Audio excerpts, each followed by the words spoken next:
Hello, and welcome back once again to the HR Social Hour Half Hour Podcast. This is episode 242. Jon and Wendy, welcome back, Jennifer McClure. I'm your host, Jon. And I'm Wendy. How are you, Jon? Wendy, I'm well. Hard to believe we're at the end of October. Yeah. And this is going to be the last episode that is sponsored by our friends over at Mystery. We've had so much fun with them. They are so awesome. Definitely encourage everyone to check them out. If you've not checked out our episode with Shane Kowalski, who's the CEO and founder of Mystery, I hope you will. That guy is awesome. And he's just, he is Yes. shot out of a cannon, I think is how I would probably, best describe him. I would agree with that. He said he was on his third or fourth cup of coffee in the afternoon. But no, just this super fun conversation. They're doing some really cool stuff. Wendy, as we told him when we recorded with him, I can't think of any other vendor we've worked with that had T-Pain drop in on an event to check out drawings that people were doing. That's bananas. It really is. That's bananas. It is. And yeah, I'm definitely going to share that with my company because I'm like, since we're all mostly remote, I'm like, that could be a lot of fun for us to do as some team building. Definitely check out the episode and check out the chat recache with them because I learned a lot. It was a great conversation all around. And check out trymystery.com/HR social. Yes. And if you purchase an event where maybe T-Pain shows up, you get a second event free. Definitely want you to check that out. So, Wendy, we're going to talk throughout these last few episodes about what's next or maybe what's next for us. Yeah. We want to reiterate that the chat is not going anywhere. It's going to continue on. Right. However, in the spirit of entrepreneurship, you have something you're doing right now that I know you were really excited about. Yeah, I got invited to attend a co-starters program. So definitely encourage everyone to check that out. But it is an 8-week program where you spend 3 hours once a week with other entrepreneurs, and you kind of learn how to be an entrepreneur. You learn how to start a business and the finances of it and marketing and talking to your customers. It has been really eye-opening for me. I mean, yes, I have been in business for almost a year now. I just got my notice from the South Dakota Secretary of State that I got to do paperwork. Yay! And I paid sales tax for the first time too. Congrats. Yay! I'm official. But just getting a chance to chat with other entrepreneurs. They've brought in folks from the community who are also entrepreneurs. I know we have some hot sauce fans out there, so definitely encourage our hot sauce fans to check out Halogi Hot Sauce out of Brookings, South Dakota. They have been on that Hot Shot show where they're eating wings that are progressively hotter with celebrities and asking them questions. Hot ones. Yeah. That's it. That's one. Yes. So it is on the current season, which really made me laugh. I got a chance to chat with him a little bit, and in talking with the guys from EBC, we're gonna go wild with some ice cream here, Jon. I'm gonna have some ice cream made with beer and hot sauce. Wow. Yeah. So they have a Granny Smith. It's a mild hot sauce, a little bit on the sweeter side, and Eponymous has an apple sour. We're gonna go crazy here and try some new stuff. So being a part of this program has really introduced me to more folks within the city, within Brookings, that are also entrepreneurs, opening up doors that, let's do some crazy stuff. Other people are open to it, gaining some more opportunities to learn. We preach that here in human resources a lot, but this is something completely new for me. Been a lot of fun. This opportunity to take this class and kind of hone some of those business skills that I did not have. I had no business skills, no business training, and I still want to make just enough money so I can hire an accountant so I don't have to do any of that stuff. Learning and growing. Encourage others. If you're looking at starting a business, check out Co-Starters. I believe it's nationwide for cohorts near you. You had me at Granny Smith hot sauce. That sounds phenomenal. And I'll have to check them out on Hot Ones. I like that show a lot. Yeah. For those of you who've never watched it, they eat progressively hotter hot wings. The guy is a tremendous interviewer. He does a lot of deep dive research on people, and the stuff he finds, it's very entertaining. It is. I watched part of an episode. I think Neil Patrick Harris is the latest guest because I wanted to see the Halogi hot sauce and some of that. And so it is available nationwide, and you can get it ordered too and all of that good stuff. So I'll have to send you some, Jon. I'm down. Can't get ice cream, but we can get hot sauce. We know that much. Hey, that's a lot easier to ship than ice cream. I am excited for you on this journey, and I know it's going to continue, and it's going to be all good things. And speaking of entrepreneurs, I think we have a tremendous entrepreneurial guest with us tonight. It's been way too long since she was with us, but we said when we started looking at this final 10, we're like, we've got to get Jennifer back. We got to talk about what's been going on because it has been so long. Wendy, let's make the introduction started. She has been on the show. If you don't know Jennifer, you can find her bio in many, many, many places. I am just going to say that she is a phenomenal person, podcaster, Twitter user, Twitterer, and unofficial mentor. So Jennifer, welcome back to the show. So excited to have you. First question, what's in your glass? Oh, well, I got to answer that question before I say thanks. Okay. What's in my glass? Raspberry pomegranate crystal. That's my drink of choice. 2 maximum Diet Cokes a day. And then after that, it's the red juice all day. I love it. And now I've realized that here I thought I was being healthy, but that's probably a lot of aspartame. But You're trying. I'm trying. You're trying. Work with me. You're giving it effort. But thank you. I'm so excited to be one of the final 10. That's pretty awesome. We appreciate that. And it's nice to hear, I'm going to keep saying it, it's nice to hear not kombucha for a while. Because it just, I don't know, I shouldn't be down on kombucha, but I was waiting for you to say Diet Coke. I'm glad you had at least one today at some point. If it's a bad day, I have 3, but 2. Well, I'm glad it's a good day. Glad you're here on a good day. You can look at you can take a look at the kitchen counter and see what kind of day it is at the end of the day. It's definitely a great day for us to be able to talk to you. And it's hard to believe you were last on the show when you did a special South Dakota Sherm episode with Wendy, which was April of 2019. That's crazy. What have you been up to since then? Well, wait a minute. That was like last year, because the last 2 years didn't happen, right? Last 2 years don't count. I mean, I continually say, well, last year when I did this, and they're like, that was 2019, Jennifer. I'm like, oh, I just really slept through the last couple of years. So what's been happening since September, October 2019? Yeah, a lot happened for me in the business that I was in, obviously, as a professional speaker and the chief excitement officer of DisruptHR, which is also events, even though that's not, a super money-making venture, wasn't designed to be. It's still a lot of work. And so March of 2020, when the world changed for everybody, both of my businesses went from hero to zero within 2 weeks. I canceled an event in India the end of February because I was getting a little nervous, and I had never canceled on an event. Of course, they ended up having to cancel the conference, and they were nice enough to invite me back this year. Then by March, I think March the 7th was my first keynote cancellation. And then within 2 weeks, the whole year. And I was going a lot of fun places and doing a lot of cool events. And DisruptHR was set to have, I think on an average year, we were having almost 300 events a year. And we probably would have had 400 or 500 the way things were going. March, April of 2020 we were already, our virtual assistant and myself, we were dying trying to keep up with all the activity. And then it was like every day, email, we're postponing, we're canceling, we're postponing. I started tracking them, and then I just gave up because sooner or later, obviously, everything canceled. So for me, 2020, starting about end of March, was like, what am I going to do?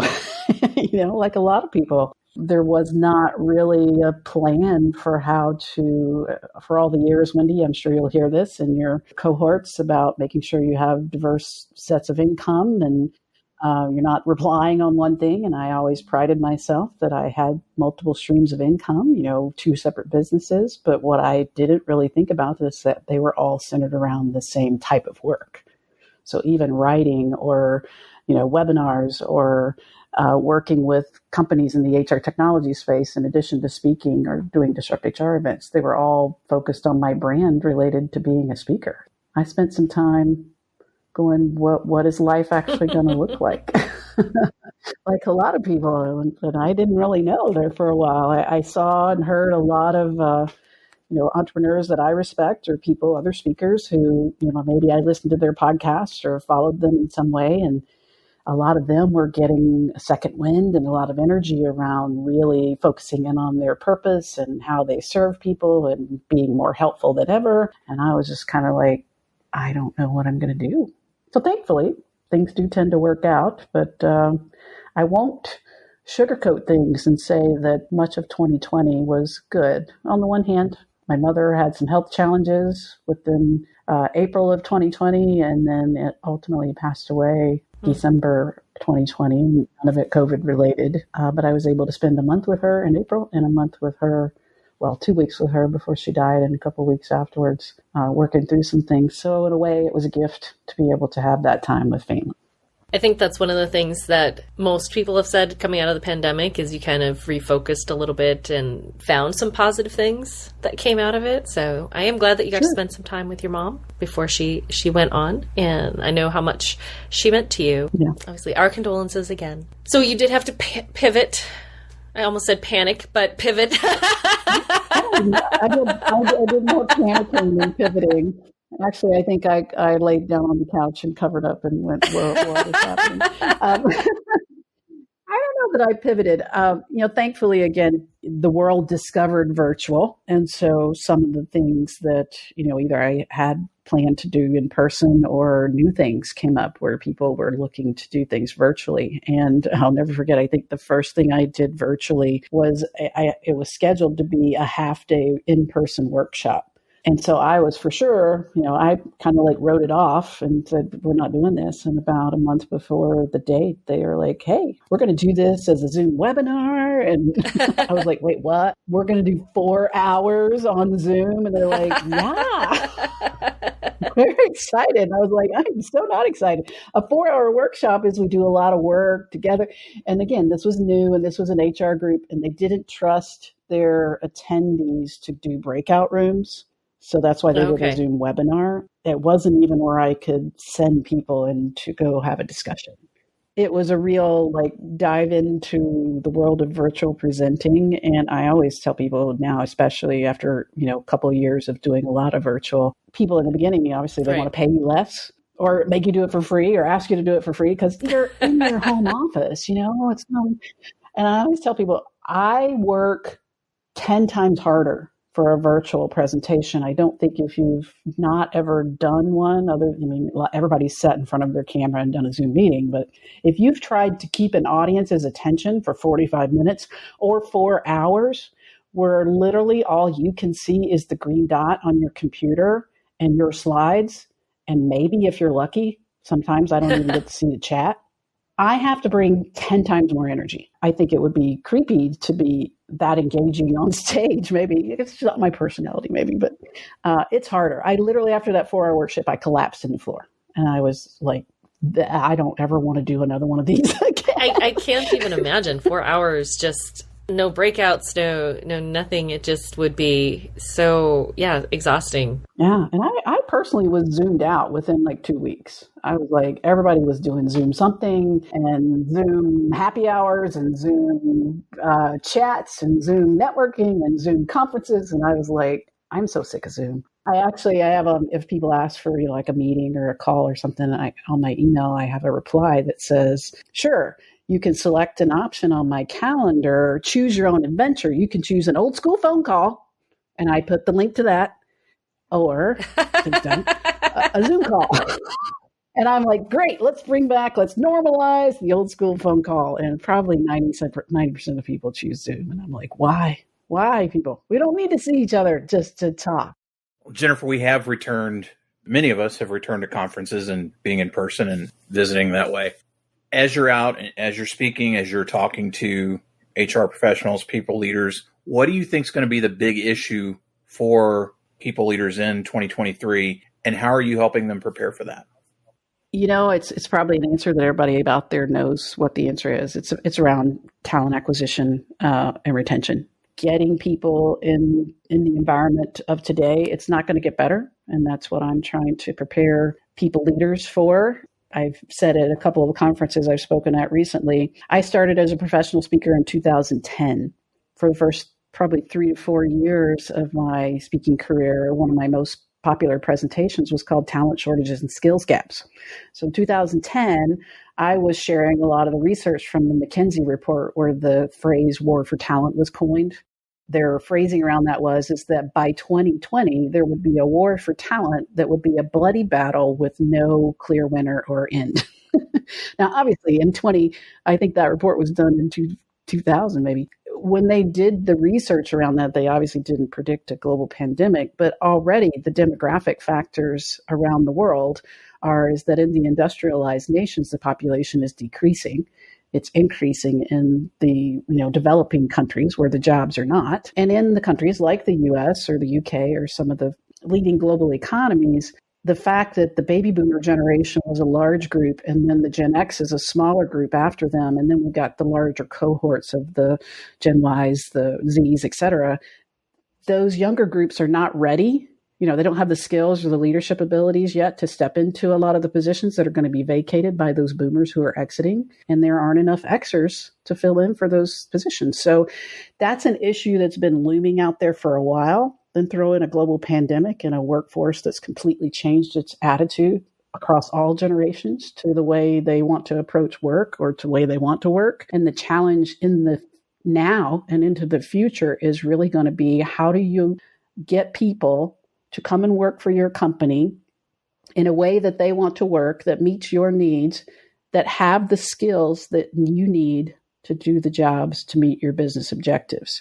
So to do that, it's going to be constant efforts to upskill and reskill the existing workforce, and that's going to be a factor in whether or not you're able to retain them. And it's also going to be looking well back into elementary school. I've joked in the past about even going up to expectant mothers and saying, I'll pay your child's college education if you'll promise me that they'll come to work for us.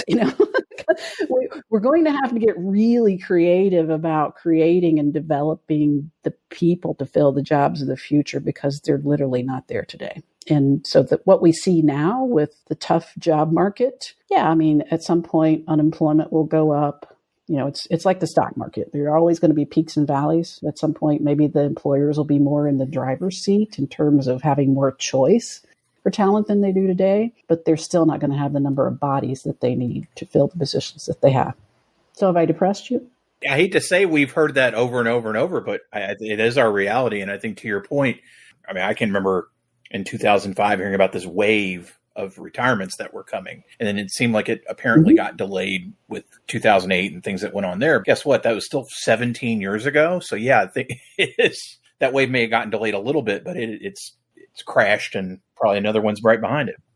Even if they're not retiring, they're quitting to start their own business or to take a second act career or to change careers or to work part-time, so there are a lot of choices out there for people in how they work today. And that's why I always try to emphasize, it's not, we blamed the millennials forever. Well, now the millennials are old. You two are millennials, right? No, so you're old. No. We're not millennials. No. We're Xers. Yeah.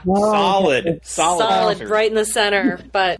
The millennials have caught up to you. They've got mortgages, they've got kids, they've got car payments. They're like the rest of us. They're got responsibilities now. So we can't blame the fact that people want to work differently on the younger generation. Sure, the Gen Zs and the people after them coming in, they grew up with technology. They expect instant answers. They don't want to fill out paper forms. I get all that. But the fact that people want to work differently or remotely or have flexibility or start their own business, that's across all generations now. Wendy's starting her own business as a solid Gen X. Yeah.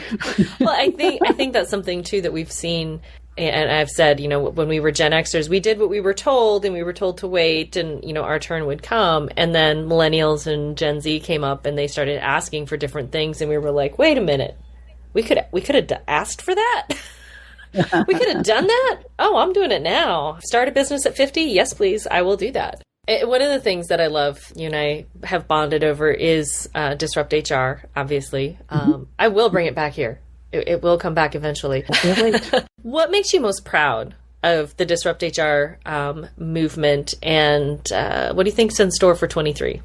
Like a lot of things in my life, I really wish I'd taken a lot of good notes as an HR manager of all the good stories and the wacky and weird things happen. I could have written a great book that everybody would have bought, because they would have all said that's happening to me too, Didn't take a lot of notes. And it would have been nice probably if I'd taken more notes because when we started DisruptHR in 2013, you guys know the story. We didn't plan on it being anything beyond a Cincinnati event. So we didn't set it up to be a business. And then when we did form a partnership about a year and a half in, when we had 14 cities that we were just kind of helping do DisruptHR events, my business partner and I what our original purpose was is that ideally an HR practitioner or someone in a community say, I want to bring Disrupt HR to my town. And we started licensing cities just to try to keep up with everybody. And then we said, well, we're paying out of our own pocket for the website and the video hosting. Let's charge something small so that these practitioners can still afford a $500 annual license fee. And that's still a struggle for some.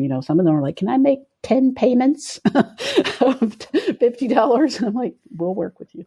We never anticipated that. I'd say today, well over half of the licenses are held by companies or organizations, even up to companies like PricewaterhouseCoopers and, ADP and, large organizations. And everybody's like, you should charge them more. And I'm like, it's not set up to be a business. Our purpose in starting it was to get people the opportunity to get their ideas heard in a fun format, to come together, to hopefully meet people, not just in HR. We really suggest the organizers target the broad business community, get speakers from different backgrounds, positions, industries, et cetera. And that's been what I've been most proud of. I think, again, during the pandemic, Chris Ostich is he gets credit for being the founder because I had the idea. And if we'd left it up to me, I'd still be telling people, I think it'd be a great idea.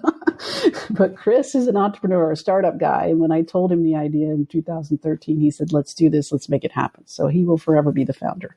And we talked. We live in the same city in Cincinnati, but I don't think I've seen Chris in person since probably 2018. And he started and founded 3 different companies that are not in the HR space since then. So he kind of like, I check in with him every now and then and say, hey, you got to pay some taxes. That's about all we do is pay taxes on what we bring in. But I did contact him in March of 2020 when a few of our license holders were saying, okay, we're not going to be able to hold a live event. We want to do it virtual. And I was virtualed out personally. So I called Chris because I'm like, is this just me? The reason why we started Disrupt HR was to get voices heard who maybe never want to speak on a conference stage or don't have the evaluations to get through the call for speakers process. And a lot of them are bad when they get up there. To me, part of the beauty of the Disrupt HR event is that somebody's up there, in many cases, terrified, challenging themselves. They get behind the time of the slides. Hopefully they've had a beer or two, so they make it fun. But they get their idea out there, and that will always be what I'm most proud of. I love a good, bad Disrupt HR speaker who walks off the stage and says, I did it, and the audience claps for them because they know it was only 5 minutes. And then a lot of times, again, I've been at events personally and have organized events where somebody wasn't a great speaker, wasn't exactly on the time of the slides, and they came off and people are like, man, that was a great idea, though. And I've also seen, whether it's on social media or people who've reached out to me personally, people who have really grown as a result of getting up there on that stage. Maybe now they are a professional speaker. I've heard from more than one person who has met somebody that they started a business with, or they changed a career, so that makes me really proud. And I, unfortunately haven't captured that so that I could give you a name and an example, but I'm really proud of that. And I'm also, I used to try to watch all the videos. I still do. As volunteer, all the back end work, all the video uploading, the tagging, the titling, and all that stuff.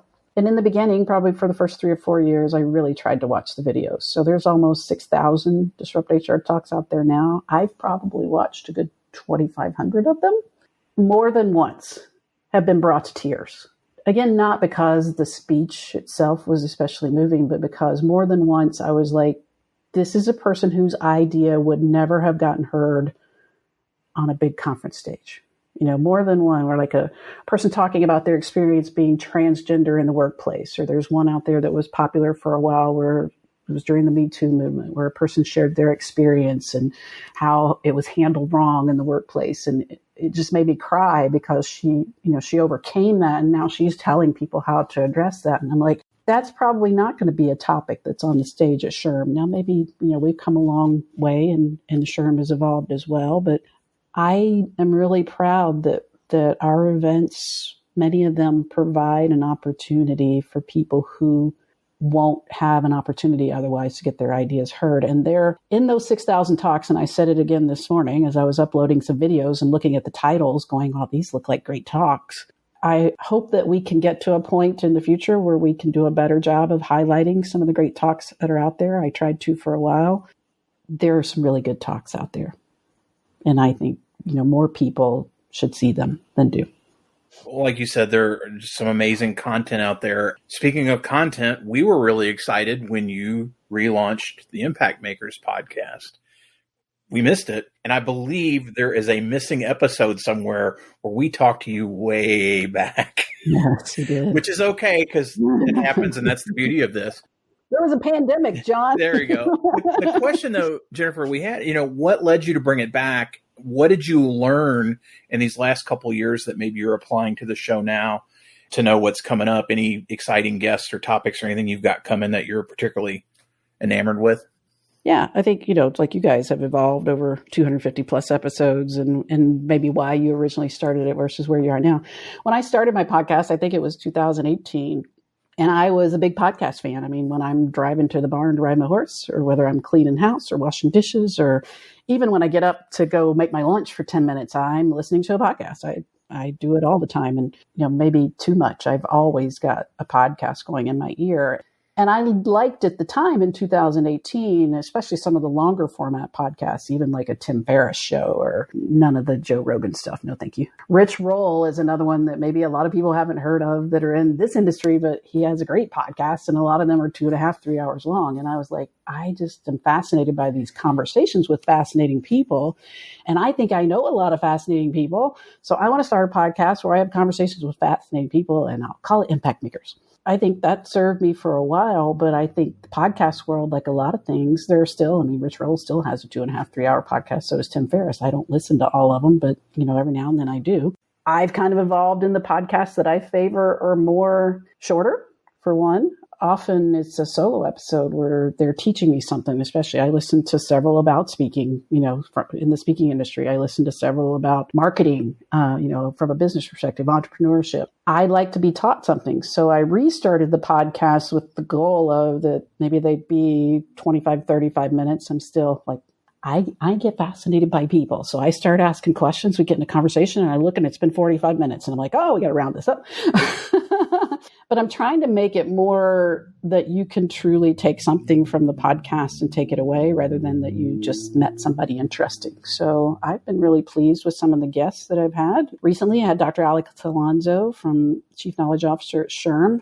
Alex and I both serve on something called the Defense Business Board that advises the Deputy and the Secretary of Defense and the Deputy Secretary of Defense on how business practices could be implemented within the DoD workforce of over 3 million employees. And so Alex joined us this year in that, and I've found him fascinating now that I've gotten to know him more. So he was a recent guest on the podcast. And, for all of the SHRM bashing out there that people do, and maybe some of that's deserved, I think there's also a lot of good work being done behind the scenes, and Alex's group is one of them. The research that SHRM does is pretty tremendous, and the resources that are available to the members. I wanted to share that. So he was a guest. And then another Defense Business Board member who, again, we had interviewed him for a study that we did last quarter, which he did such a good job in the interview, he got put on the board. Matthew Daniel, who's with Guild Education. Really fascinating conversation about upskilling and reskilling and career development journeys, and some of the work that Guild is doing with employers like Walmart and Amazon and Chipotle, where they're offering free education to their employees to help them grow their careers and also help with retention. Coming up, which may be about the time that this episode comes out, I'm really excited. Gentleman named Jeff Harry, who I had been on a virtual panel with him last year, and then I was a keynote speaker at the Colorado SHRM conference last week, and I looked up and I actually saw him and I recognized him. He wears a Lego bow tie. His company's called Rediscover Play. His purpose in life is to make work suck less by rediscovering play. And so I invited him to join me on the podcast, and we had our conversation this week. It'll be coming out soon. And I sent him an email today. I'm like, you really made me think. And that's why I restarted my podcast. He gave me, in the conversation that we had, and I hope, again, that people who listen to it will think about, I like to claim that I'm Gen X, although if you looked at my birth date, most of the Googles will say that I'm a boomer. I just don't want to be one for some reason. But in some ways, I can be a boomer, and I am a person who maybe I cross my arms and be like, we don't have fun at work. So I was like, Jeff, help me. How do I have fun at work, especially as an entrepreneur? And I'll give you a hint. You have to listen to the episode again. I think he gave a lot of great advice. But the first thing he said was, you need to get bored. And I was like, whoa, I can't remember the last time I officially got bored because I literally don't exist without my device in front of my face. I'm one of the people out there that are like social media sabbaticals and detoxes and all. I don't need that. I don't have a problem.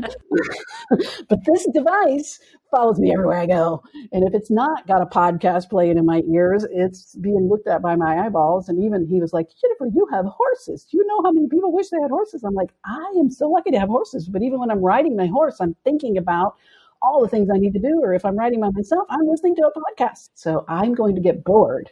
Thanks to Jeff Harry. So you'll need to listen to the podcast to see whatever advice he gave you about how you can rediscover play at work. That's awesome. Can't wait to listen to that.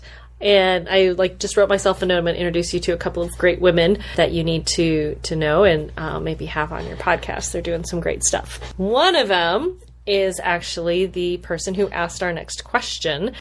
So you need to know Kalia Olakanola, and she asks, what do you hope people get out of this conversation that we are having right now?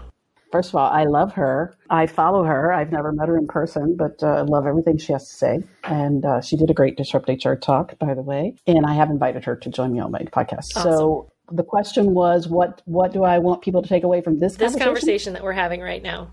Just keep swimming, people. Whether it's a global pandemic or, life's going to keep hitting us. I do say again, I'm actually trying to inspire HR leaders when I'm up there going, it's going to get worse. I want to get you excited about stepping up to the challenge, but the reality is the pace of change is just not going to let up. I just don't think anybody that you read, any smart person, any futurist is telling us that there's going to be a period of time in the future where things are going to kind of settle back and we can all go, whether it's pivoting, whether it's normalizing, all the words that I hate that we came up with, normalize, pivot, unprecedented. I could probably think of a dozen more. We're going to be in a state of constant change. So if you're 25 years into your career, or if you're 2 months into your career, work is not going to look like it did last year, next year. And what is going to be changing? Certainly a lot of it's around technology, but I just think, again, what we've seen over the last 2 years, nobody really predicted that the whole entire workforce would be like, I quit, quietly or otherwise. I want to work. I talk to so many employers, again, with this Defense Business Board. A lot of what we do is interview private sector employers about best business practices. So I have the great opportunity to talk to, C-level people at, the companies that you all know the names of. And they're all struggling with the same things, one of which is the desire for flexibility and remote work throughout the workforce for many jobs where it literally is not available. And so to try to convince people that have to physically put something together that you can't allow them to work from their kitchen. And I talk to a lot of small business owners and they're like, it's like in big bold letters on all our job postings. This is not a remote opportunity. And then you get people in for an interview and the first question they ask is, can I work from home? So I say all that to say what I want people to take away from this conversation is that work is going to be constantly changing, evolving. So the one thing you could focus on, as I said, keep swimming, is make sure that you're focused on evolving yourself. Whether that's listening to podcasts or if you're a person who likes to read books. LinkedIn Learning has amazing programs. Laurie Rudiman's got some amazing courses out there. I mean, there are so many ways to learn now, often for free. And certainly if you invest, there are plenty of ways to learn on your own time, in your own way, in your own season. You've got to constantly be learning and evolving. So make that a fun goal. What's a new skill or something that I can learn that I can do differently? With that, we're going to take a quick break and we'll be right back. This episode of the HR Social Hour Half Hour podcast is brought to you by Mystery. Making employees happy at work isn't rocket science. It's data science. Mystery is the startup company that helps people leaders to build connections between their employees. Mystery's newly launched product, Mystery Insights, uses software to paint a comprehensive picture of employee connections across your company. With Insights, you can see how employees are networked and measures change over time. Insights connects with Mystery's marketplace of virtual events that are designed to build connections between teams. Mystery Insights identifies which employees should attend events together and matches them to experiences that they'll love. Mystery has a special offer exclusive for HR Social Hour Half Hour podcast listeners. They're offering 2 events for the price of 1. Head over to trymystery.com/HRSocial to reserve your first event and get your second one free. That's trymystery.com/HRSocial to redeem this offer and start building connections. Thanks again to Mystery for sponsoring this episode of the HR Social Hour Half Hour Podcast. Now, back to the show. And we are back. Jennifer, it is now time for everyone's favorite part of our show, the half-hour question connection. What career did you dream of having when you were a child? I wanted to be a jockey. I was fascinated with horse racing, never having been to a horse race, but I loved horses. And so that was, every May, my family went to a trip away with our church group, and they had to always have a TV there so I could watch the Derby. Now I'm older, and obviously I have horses and thankfully get to ride, and I realize horse racing is not really the best of the horse world, but that was what I wanted to be when I was little. Shocked. So shocked. Mm-hmm. Yeah. Who's one person you've gained your network in the last year that you think more people should know? I'm going to mention a couple. You were asking the podcast guests. Jeff Harry, Harry, rediscoveryourplay.com. And then another podcast guest coming up, Chris Villanueva. And I actually met him at the SHRM annual conference. Many of the people that you know, myself included, we showed up at 7:30 a.m. for a session to hear Greg Hawkes speak. Greg Hawkes is one of the few people that I'll get up at 7:30 a.m. to hear. And he was everything that you would think he would be, all the energy and more. He ran around the room. He got his face in front of the camera for the virtual audience. And so Steve Brown and I forget all who was, but the usual suspects. We were all in the front row to cheer Greg on. And the only person sitting in the second row of this 1,000-seat room was Chris Villanueva. And I felt sorry for him because we were making such a fuss. I turned around. He was very quiet. I turned around and introduced myself, invited him to come to my session, 7:30 a.m. the next day, and to Steve Brown's sessions. And he has a resume writing service and, invited me to be a guest on his podcast. I actually share our interview on his podcast on my podcast this week. Just really like him. I think, again, a young person who is trying to make the world of work better. So Jeff Harry and Chris Villanueva, and you can listen to both of them on the Impact Makers podcast. Love it. It's a 3-for-1, folks. Jennifer, if you could go back to the start of your career, what's one piece of advice you would give yourself based on what you know now? Oh, it's the age old, if I did something different, I wouldn't be where I am now. But I've certainly done a lot of things without really knowing what I'm doing. I think I would advise myself earlier on just to do a little more research. Ask for help a little more often, because while most of it's worked out okay, it's often been painful because it is, you get bumps and bruises when you just dive in and you don't know what's in the pool. And even like starting my own business, I'm glad that you're getting with the cohort for your new business, Wendy. And I do tell people that I started my own business and just literally said, I start. And got no help. I knew someone who, she had a small business doing marketing. I'm like, can you help me make a website? That was it. I got no advice, and I could have gone to SCORE. I certainly knew I was an executive recruiter, so I knew plenty of people that if I just asked for their advice, could have been very helpful. Instead, I learned a lot of things the hard way and slow. Jennifer, what's your favorite or the most memorable live performance you've ever attended? I'm going to redirect this question because I don't really remember a favorite live performance. Wait, there's not a Foo Fighters show that you would point I to? haven't been. There have been so many concerts. Prince was I wanted to go see Prince before I died, and then he left first. The Foo Fighters were certainly on that. Now I think probably still have an opportunity to see them. But I have become, and it is so weird, and my friend Laurie Rudiman, she tries to be supportive, but I know she makes fun of me behind my back. I absolutely love BTS. Oh. I am a fan. I am a stan. I spend my evenings watching Run BTS. I pay to watch their concerts because I chickened out and I didn't spend thousands of dollars to go to their conference or their concert in Las Vegas in April of 2022. And then in June of 2022, they announced that they were kind of going to pursue solo projects, although they are not breaking up. But I continually say, I wish I had seen BTS in concert, and maybe someday I will, but it will cost thousands of dollars. I literally was online for 2.5 hours trying to get tickets to that event. And by the end, I got competitive. I had said I wouldn't go above floor seats, and I was willing to pay good money. And Laurie was going to go with me so she could laugh at me. I waited 2.5 hours to get put into the queue and immediately chose 2 seats. And they said, not available. Oh. And then I chose 2 more seats and they said, not available. And then I was just like, okay, we're way up here in the rafters. And that's like $700, but I'm going. I did 10 tries for 2 tickets and they said not available 10 times. And then they kicked me out. And I was like, this is the worst. Oh, that's too bad. So the best live performance that I have seen is one I never saw. Jessica Lee, my friend who's the VP of something at Marriott, Talent Acquisition. She got an SVP now. Jessica went at the last minute, so you know what happened there. Marriott money got her 4 seats with BTS. Oh my gosh. So when it happens, you'll see it. And I will be screaming in Korean with all the other people.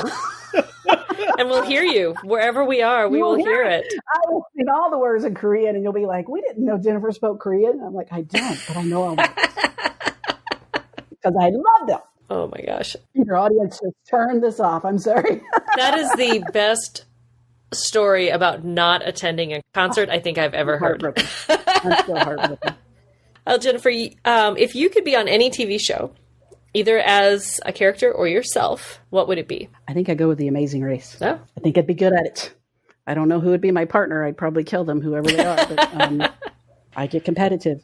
Wasn't it Trish McFarlane that wanted to do that? Yes. So there you go. There you go. Jennifer and Trish. I wonder if Trish and I would be good Amazing Race partners. That'd be interesting. I'd watch it. I would watch it. You would watch it. We would be live tweeting it just because. Right, CBS. Here you got some contestants here. Love it. Recently, it was announced it's going to be Jennifer McClure Day all around the world. What are we doing to celebrate? Based off what I've told you in this conversation. Riding horses, listening to BTS. Attempting to get tickets to a BTS concert. Riding horses to the BTS concert. There you go. There you go. Or my floor seats on the front row. That's what we're doing. Everybody's going to BTS. We're going to sell it out. It's just my friends. That would be fun. That would be fun. All of you can laugh at me. Their music is catchy. It's very catchy. They're adorable. The pop music is popular for a reason. Well, finally, Jennifer, as you know, we are outsourcing. So if you could ask the next guest of the podcast any question, what would it be? I've heard several of these questions that your guests ask, and a lot of them are unfair. So I am giving a layup to your next guest.